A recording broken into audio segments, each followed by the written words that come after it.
আমাদের এটা বোঝা উচিত যে আল্লাহই সব। আল্লাহ যদি আপনাকে সাহায্য করেন তবে কেউ আপনাকে হারাতে পারবে না। আর আমরা নবী সাল্লাল্লাহু আলাইহি ওয়াসাল্লামের ইতিহাসে দেখি বদরের যুদ্ধে যেখানে মুসলিমরা ছিল মাত্র ৩০০ জন আর বিরোধী পক্ষ ছিল ৩ গুণ বেশি এবং তারা যুদ্ধে জিতেছিল। তো একই ব্যাপার এখন দেখুন আফগানিস্তানে কি হচ্ছে।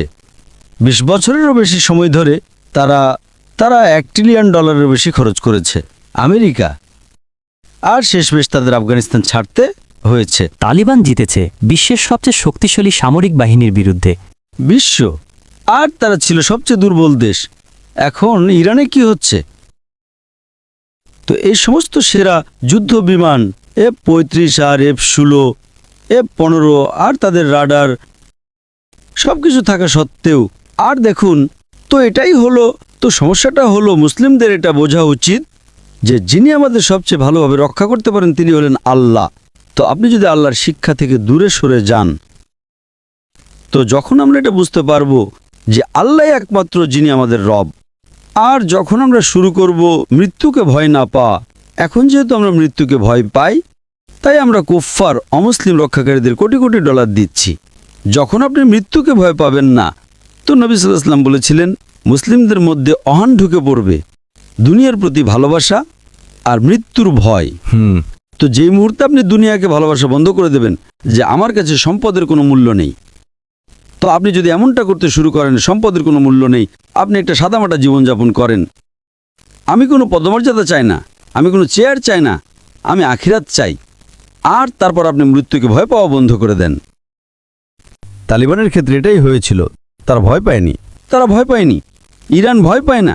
তো যখন তারা বলে যে তোমরা সেতুতে বোমা মারবে বা সেই জায়গায় বোমা মারবে যেখানে পারমাণবিক কেন্দ্র আছে, তখন তারা মানববন্ধনের মতো সারি তৈরি করেছে। ভেবে দেখুন, অন্য মানুষরা পালিয়ে যায়, যে যদি তারা বোমা মারতে আসে তবে তারা পালিয়ে যায়।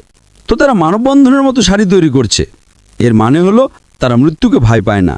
ও ঠিক আছে, ইরানের সাথে আমাদের মতপার্থক্য আছে, ঠিক, তো তারা তাদের মতো করে অত্যাচার করেছে, কিন্তু সেটা আলাদা বিষয়। এই সময়ে আমাদের মতপার্থক্যগুলো ভুলে যাওয়া উচিত। ধন্যবাদ, আপনি ঠিক সেগুলোই বলছেন যেগুলো আমি দেখি। সেটা আলাদা একটা বিষয়। আমাদের মতপার্থক্য আছে, সেটা আলাদা একটা বিষয়। তো আমরা সেটা নিয়ে কথা বলতে যাচ্ছি না। দেখুন সাহাবাদের সময়ে আপনি যদি নবী সাল্লাল্লাহু আলাইহি ওয়াসাল্লাম এবং সাহাবাদের ইতিহাস দেখেন, সাহাবাদের মধ্যেও মতপার্থক্য ছিল, কিন্তু যখন কোনো তৃতীয় পক্ষ সুযোগ নিতে আসতো তারা বলতো তোমরা নাক গলাবে না, কারণ আমরা ভাই ভাই, আমরা মুসলিম, বুঝলেন, আমরা নিজেদের মধ্যে এটা মিটিয়ে নেব, তোমরা এসে সুযোগ নেবে না। তো সাহাবাদের ইতিহাস আমরা এটাই দেখতে পাই। তো আমার নিজস্ব আমার কিছু দ্বিমত আছে, কিন্তু এখন যখন ইসরায়েল এবং আমেরিকা একটি মুসলিম দেশে হামলা করছে, আমরা কিভাবে চুপ করে বসে থাকতে পারি? ধন্যবাদ, আপনি ঠিক সেগুলোই বলছেন যেগুলো আমার কন্টেন্টের পুরো বার্তাটাই এটার উপর, বিশেষ করে এখনকার সময়। তো আমি জিসিসির অনেক মানুষকে খেপিয়ে দিয়েছি। তারা বলছে তুমি কেন ইরানের মানুষদের নিয়ে ইতিবাচক কথা বলছো, যেখানে পরিষ্কারভাবে তারা ভয় পায় না। আল্লাহ সেটা বলেছেন। আল্লাহ তাআলা কোরআনে বলেছেন যে যার উপর জুলুম করা হয় তাকে মাজলুম বলা হয়, যার উপর অত্যাচার করা হয়। যদি অত্যাচারীদের দোয়া, এমনকি সে যদি অমুসলিমও হয়, তর্কের খাতিরে আমি মেনে নিলাম যে তারা অমুসলিম। আপনি বুঝতে পারছেন তো? যার উপর অত্যাচার করা হয় আল্লাহ সে অত্যাচারিত ব্যক্তির দোয়া শোনেন। আর যদি একটা অমুসলিম দেশও ন্যায়পরায়ণ হয়, আল্লাহ তাকে সাহায্য করবেন। আর যদি একটা মুসলিম দেশ অন্যায় করে, আল্লাহ সাহায্য করবেন একটি অমুসলিম দেশকে যারা ন্যায়ের উপরে আছে, ওই মুসলিম দেশের বদলে যারা অন্যায় করছে। আর ইবনে তাইমিয়া কথা বলেছেন, কোরআনে এমন আয়াত আছে।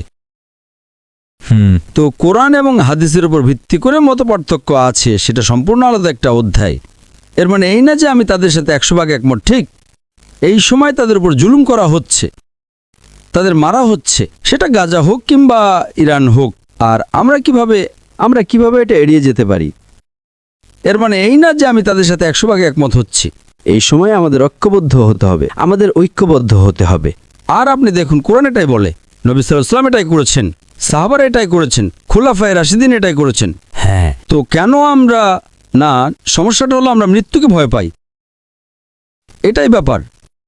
আর দেখুন এখন কি হচ্ছে, সব অত্যাধুনিক প্রযুক্তির সাহায্যে, অত্যাধুনিক রাডার ব্যবস্থা, কোটি কোটি ডলার দিয়ে তারা টিকে থাকার জন্য দিনে $1 বিলিয়ন বেশি খরচ করছে। ঠিক। আর তারা $20,000 সস্তা ড্রোন ব্যবহার করছে, $50,000 ড্রোন, $5,000 ড্রোন, $20,000 ড্রোন, আর তারা $1 বিলিয়ন জিনিসের উপর হামলা করছে, ওটা ধ্বংস করে দিচ্ছে।